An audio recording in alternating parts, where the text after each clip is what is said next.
Nous allons aller à Aubiette aujourd'hui. Fin avril, cette petite commune du Gers, d'à peine plus de 1000 habitants, avait mobilisé pas moins de 10% de sa population, soit une centaine de bénévoles, pour organiser son deuxième salon du modélisme multidisciplinaire et accueillir visiteurs et exposants en déployant tout son savoir-faire pour leur faire découvrir, au-delà des talents des modélistes présents, sa gastronomie, son sens de l'hospitalité et de la convivialité. Bonjour et bienvenue dans l'Aiguillage.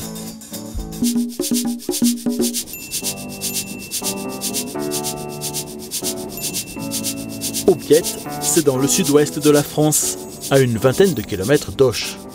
Côté ferroviaire, la commune est desservie par la dernière ligne subsistant dans le département du Gers et reliant Toulouse à sa préfecture.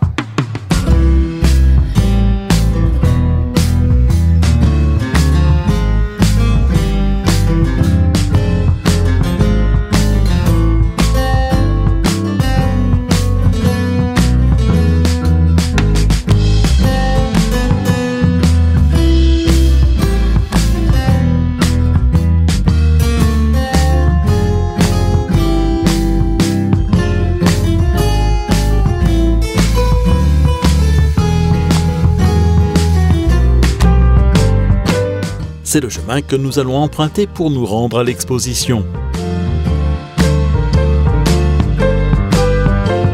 Nous ne sommes que fin avril, mais le soleil est déjà bien présent dans le Gers.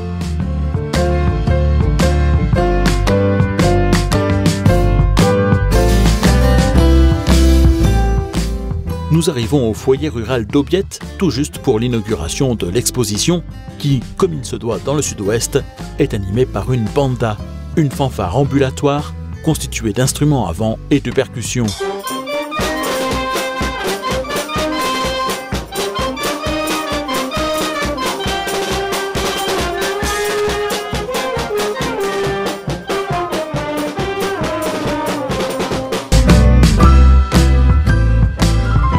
Les exposants viennent de 13 régions françaises.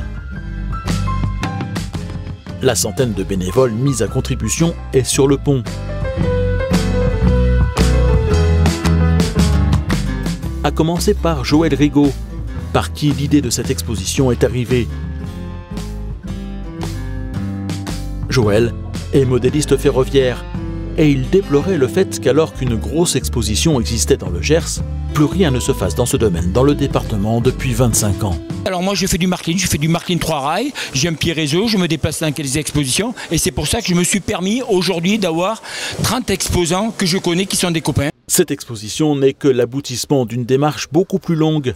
Pour la préparer, Joël a ainsi animé pendant plusieurs mois des ateliers destinés aux enfants, qui durant cette période ont ainsi participé largement à la décoration de la salle et se sont initiés au modélisme. C'était surtout le but de voir sourire les enfants et de faire découvrir aussi ce qu'on ne voit plus aujourd'hui, que ce soit du HO, que ce soit autre chose que du HO, du train et aussi tout ce qui est modélisme et aussi fabrication de beaucoup de choses qu'on fait par nos mains avec du carton trouvé, avec du carton collé, de la récupération, du plastique, très peu acheté. Hein. Voilà, j'essaie de récupérer, de leur faire voir ce qu'on peut faire avec la récupération. Les dessins que tu as vus sur Bayonne qu'ils ont fait, la décoration partout, voilà, c'est eux qui ont participé depuis 3 mois. Nous avons fait aussi des ateliers depuis 4 mois quoi, hein, avec eux.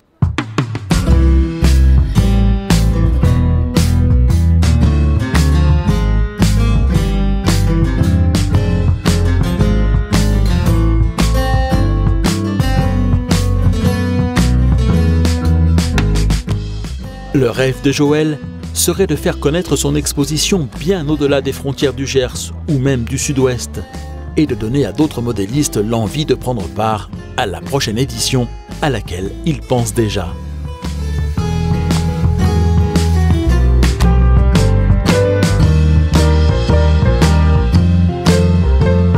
Pour celle de 2018, 6 réseaux ferroviaires avaient été conviés. L'association Les Croisés, venue de Bayonne, était l'invitée d'honneur. Elle était venue avec un petit module sur le thème du train du cirque et un réseau modulaire évoquant la ligne de Bayonne à Saint-Jean-Pied-de-Port, un réseau conçu au club dans les années 90.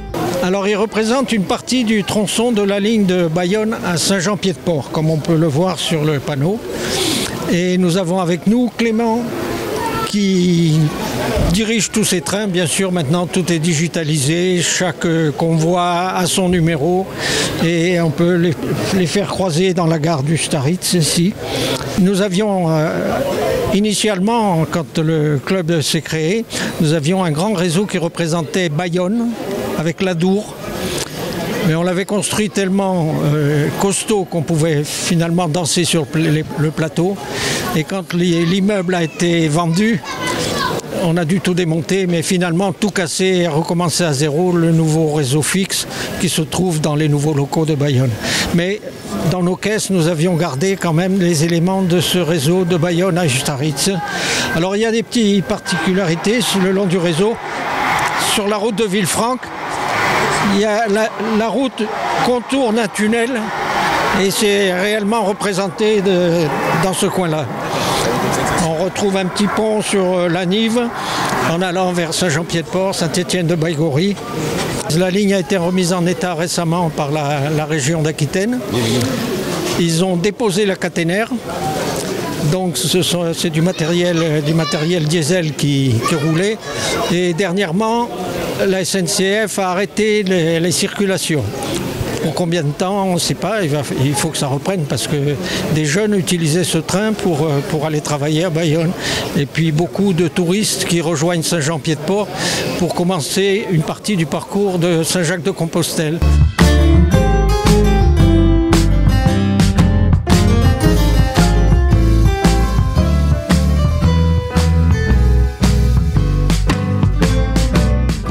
Le trafic est effectivement actuellement interrompu sur cette ligne en raison d'un effondrement du sol qui s'est produit près de Bayonne.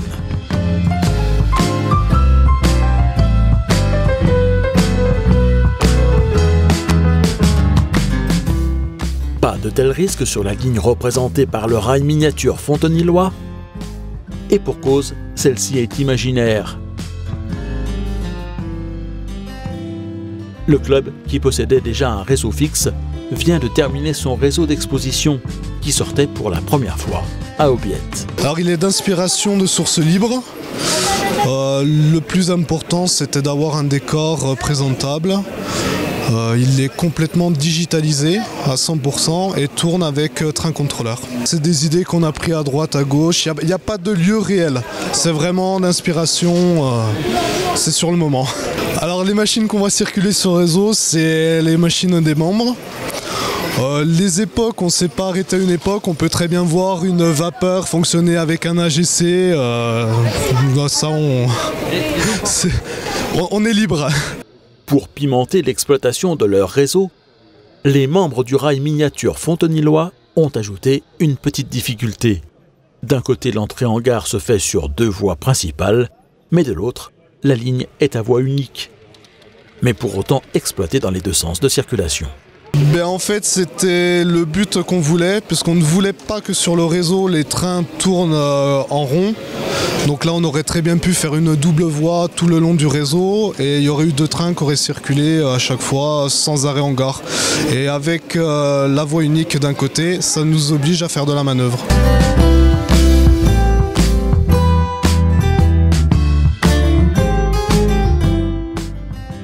Sur le réseau, le gros du décor est fait. Il y a pas mal de détails à régler dans les paramètres du logiciel train contrôleur et la signalisation reste à implanter. L'ambition des membres de ce club installé au Fontenil, près de Toulouse, étant de se rapprocher le plus possible de la réalité.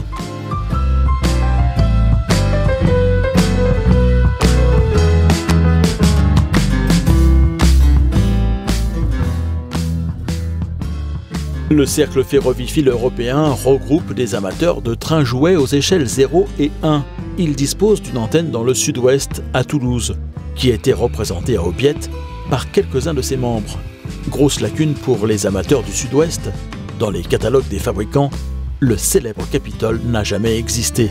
Qu'à cela ne tienne, André Casalis a pris son mal en patience et en a fabriqué une rame en transformant des locomotives et des voitures issues d'autres convois. Je suis parti du matériel existant, c'est-à-dire d'une locomotive Hornby 9001, je crois, la panoramique. Bon, et après j'ai mis des wagons JEP surbaissés pour faire une rame plus réaliste. Donc bon, après c'est 3 mois et demi de travail à tout démonter, à tout repeindre. Bon, il y a bien sûr des pannes qui se produisent, comme les petites languettes qui se cassent quand on veut les replier, remettre les toits. En fait, ça fait partie du truc. Des fois, on baisse les bras un peu, on en a marre. Bon. Et là, je suis content parce que je suis arrivé à un très beau résultat, sans aucune prétention et fierté. Je suis content parce que cette rame du Capitole, nous qui habitons Toulouse, elle n'existe pas en zéro. Et donc, alors là, maintenant, c'est le plaisir de tous. Il me manquait un wagon pour que ça soit un peu plus réaliste. Je l'ai refait 3 mois après, mais c'est vrai que c'est du boulot. Mais je suis content du résultat. Voilà. Et ça plaît beaucoup aux gens qui viennent dans ces expositions.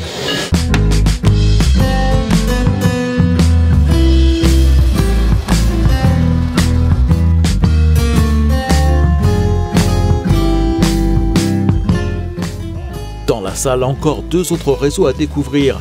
Celui de Salvetat Auto et Maquette, Woodpecker, un réseau de trains américain que je prendrai le temps de vous présenter plus en détail dans un prochain numéro d'Aiguillage, ainsi que la gare de Vivariac, ce réseau de Jean-Jacques Bachou qui est à l'échelle HOM.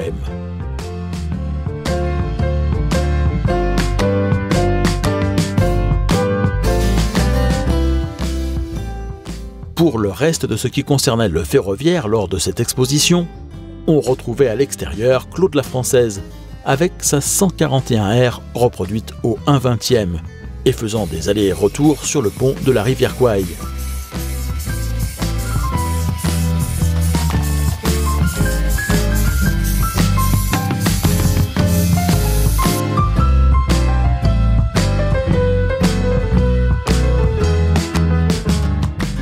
Et Michel Martiel, venu avec son réseau portatif, installé autour du bassin mis en eau pour les bateaux, présenté à l'exposition.